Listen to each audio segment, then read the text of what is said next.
দেখ রে ছেলে, ওই হলো কে পৃথিবী, যাকে আগলে রেখেছে ওই মা। ঠিক যেভাবে তোর মা তোকে আগলে রাখে, ঠিক সেইভাবেই এই গোটা পৃথিবীকে আগলে রেখেছে ওই মা।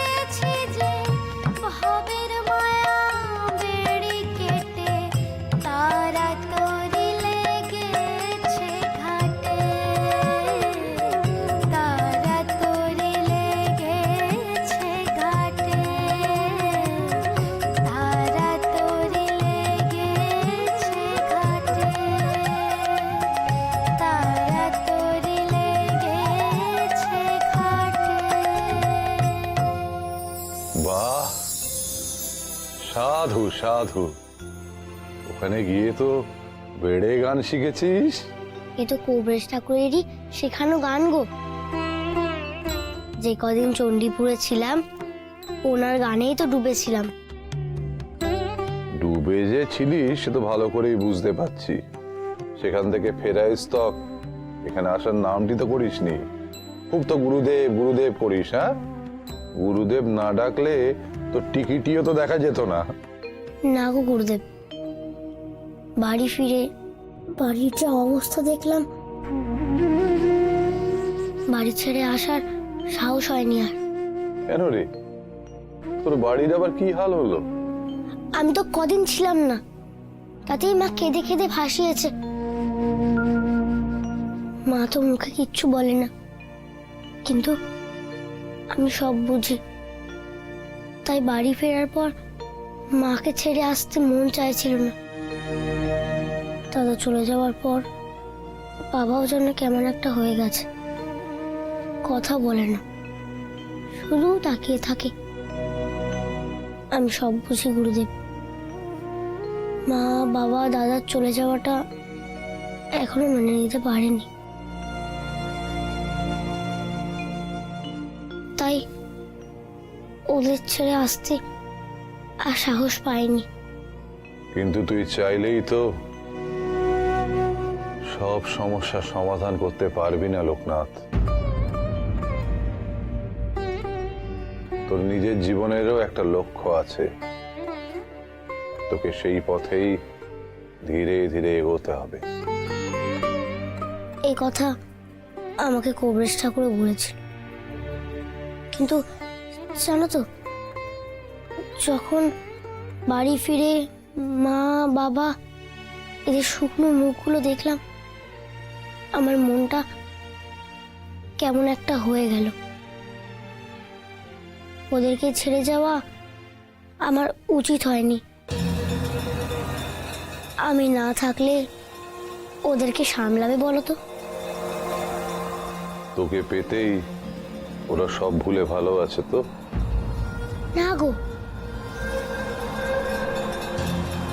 খুব যে ভালো আছে তা নয়, কিন্তু তবু আমার সামনে চোখের জল ফেলে না, জানো। কিন্তু তুই নিজে যদি সারাক্ষণ এত উতলা হয়ে থাকিস, তাহলে ওদের স্বাভাবিক করবি কি করে? জানি না গো, আমি কিচ্ছু জানি না। শুধু একটাই কথা জানি, আমি না থাকলে এই বাড়িটাও থাকবে না, ভেসে যাবে বোধহয়। গুরুদেব, আমি আসি গো। মা বোধহয় আমার জন্য চিন্তা করছে, রান্না বসিয়েছে কিনা কে জানে। মাকে ছেড়ে এক দণ্ডও থাকা যাবে না। আয়, কল্যাণ নমস্তে।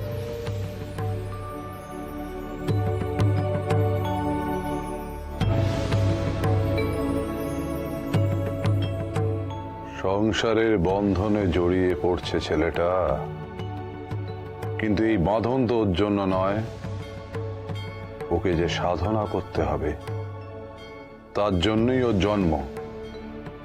এই কদিনে ওর মধ্যে এত পরিবর্তন এলো কিভাবে? আমি বলছি তবু আপনি ওকে একবার পরীক্ষা করুন। আমি দেখেছি ওর চোখে, ওর মায়ের জন্য এখন অনেক মায়া ওই চোখে। সে মায়া না কাটলে ও পারবে কিভাবে? তবে কি সর্বমঙ্গলাই ঠিক?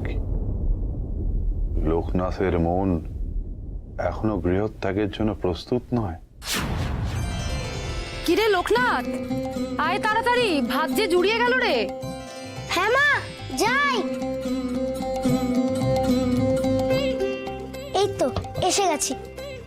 আয় আয়, শর্ট করে খেয়ে নে। তাড়াতাড়ি দাও, খিদেতে পেট চোচো করছে। কমলা, এই অন্নটা স্নান সেরে ফিরলে কিন্তু তোমরা দুটিতে বসে যাও। আচ্ছা মা, অন্ন দিদি সবে জ্বর থেকে উঠলো। আজ অন্ন দিদির ঘাটে নাইতে যাওয়ার কি দরকার ছিল বলো তো? ওরে ওই মেয়ে কি কারোর কথা শোনে? হ্যাঁ, কতবার বারণ করলাম যে জ্বর গায়ে এখন নাইতে যাস না। ও বললে ওনাকে নিয়ে এলে তবে নাকি গিয়ে ওর শরীর ঠিক হবে।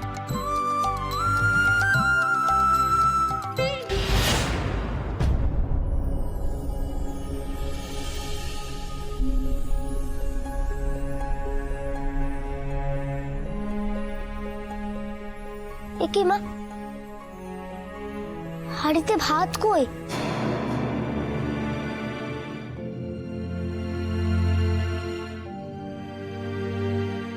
অনেক ভাত আছে লোকনাথ, তুই পেট পুড়ে খা দেখি। এইটুকুতে শুধু অন্ন দিদিরই তো হবে, তুমি খাবে না? ওরে বাবা না, আমার ভাত ওদিকে তোলা আছে। তুই কথা না বলে তাড়াতাড়ি হাত চালিয়ে খা দেখি। তোদের খাওয়া শেষ হলে অন্ন এলেই আমরা একসঙ্গে খেয়ে নেব।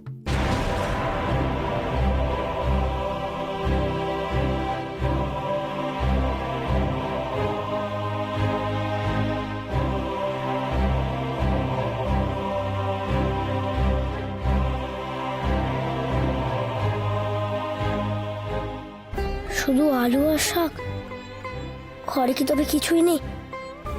মা যে বলছে ভাত নাকি তোলা আছে, সে কোথায়?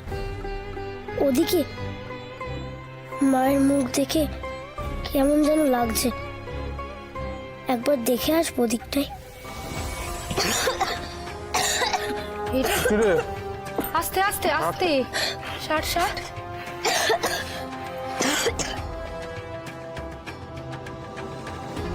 আস্তে দাঁড়া আস্তে। দাঁড়া, জল খা দেখি। ওমা, এদিকে তো জলও নেই। দাঁড়াও, হুম, আমি আনছি। পারবি?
যা সন্দেহ করেছিলাম তাই হলো। তবে মায়ের খাবার মতো ভাত নেই। মা আমাকে মিছে কথা বললো তবে।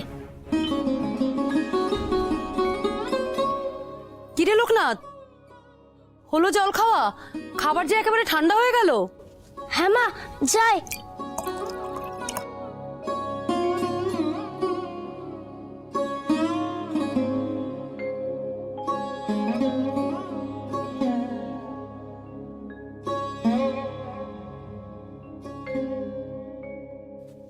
মা, আমি না খাবো না। ওমা, সে কি রে, কেন খাবি না কেন? সকালে গুরুদেবের বাড়িতে অনেক মন্না মিঠাই খেয়েছি, পেটটা মোচড় দিচ্ছে তাই। তুই তো একটু আগেই বললি যে খিদে পেট চোচো করছে। সে তো তোমার জন্য বলেছিলাম, খাবো না শুনে যদি রাগ করো, এখন তো সত্যি সত্যি পেটে ব্যথা করছে, খাবো কি করে? তবে কি না খেয়ে থাকবি নাকি রে বাবা? না না, না খেয়ে কোথায়? আমি তোমাকে বললাম না, সকালে গুরুদেবের বাড়িতে অনেক মন্ডা মিঠাই খেয়েছি। পেট আমার ভরাই আছে, তোমরা চিন্তা করো না, তোমরা খেয়ে নাও।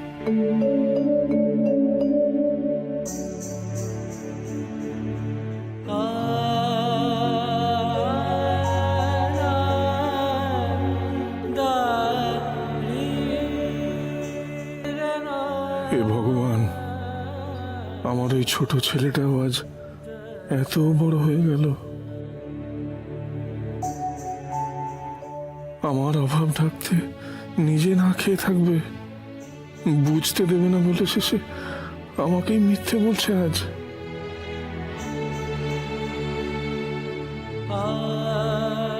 আমার বাড়িতে আজ এত অভাব, মা নিজে না খেয়ে আমাদের খাওয়াচ্ছে, দাদারা আর কিছুই নেই বলে নুন মেখে ভাত খাচ্ছে, অথচ এসব আমি এতদিন কিছুই টের পাইনি।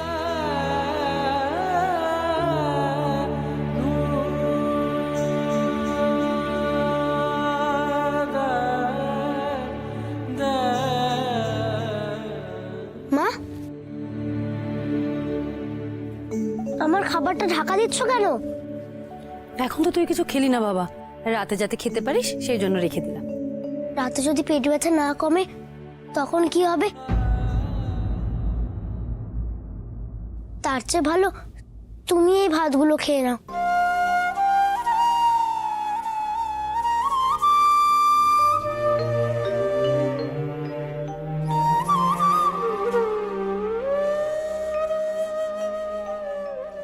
তুই যে আমার পেটেই জন্মেছিস রে বাবা, আমাকে কি লুকোতে পারবি তোর পেট ব্যথার কারণ?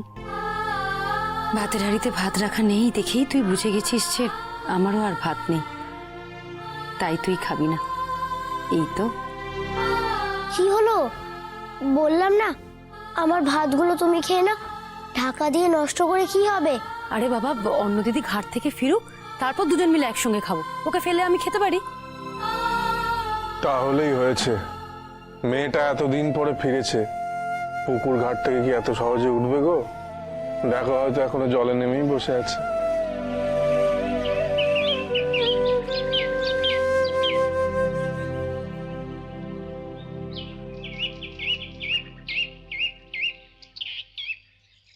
অন্য অন্য আমি এদিকে খোঁজো দেখি।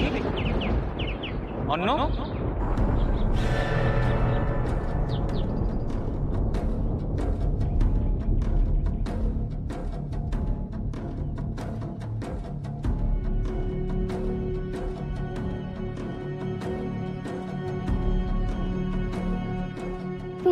তুমি এসেছো?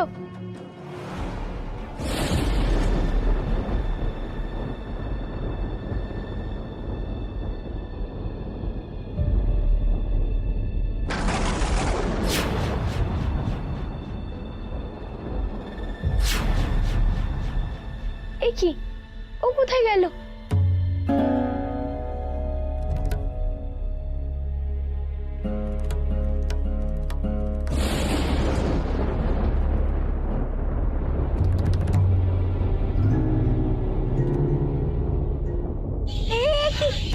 আমার কলসিটা ভেসে যাচ্ছে। এই কলসি দাঁড়া বলছি।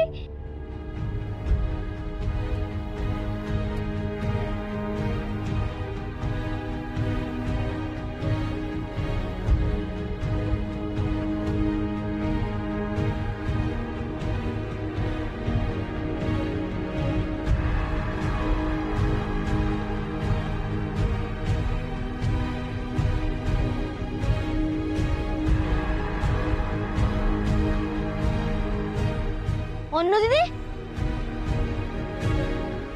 অন্য দিদি দাঁড়া, আমি আসছি। এরে, অত দূর আমি যাবো কি করে? যাই, বরং খবরটা লোকনাথকে দিই, পারলে ওই পারবে অন্য দিদিকে বাঁচাতে। লোকনাথ, লোকনাথ!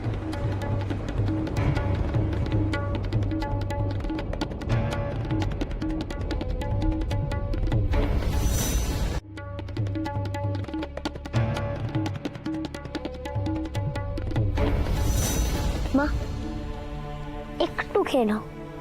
নাও। আচ্ছা লোকনাথ, তুই কি শুরু করলি বল দেখি? হ্যাঁ, অন্য দিদি নাইতে গেছে, মেয়েটা বাড়ি না ফেরা পর্যন্ত আমি খেতে পারি, ভালো দেখায় সেটা। ঠিক আছে, তবে আমাকে তুমি কথা দাও অন্য দিদির সঙ্গে তুমি খেয়ে নেবে।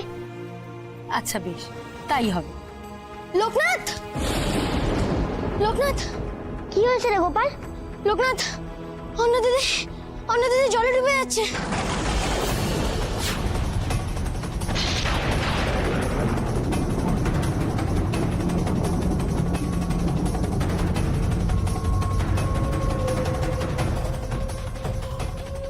কি বলছিস কি তুই?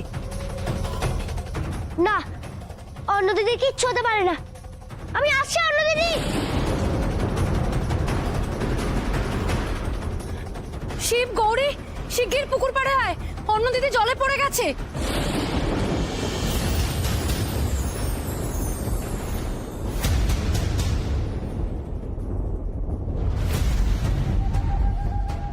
লোকনাথ, লোকনাথ বাঁচা, লোকনাথ।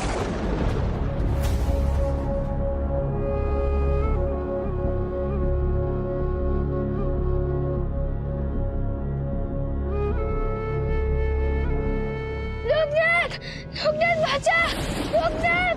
কে আছো বাঁচা, ও তো ডুবে যাচ্ছে।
লোকনাথ,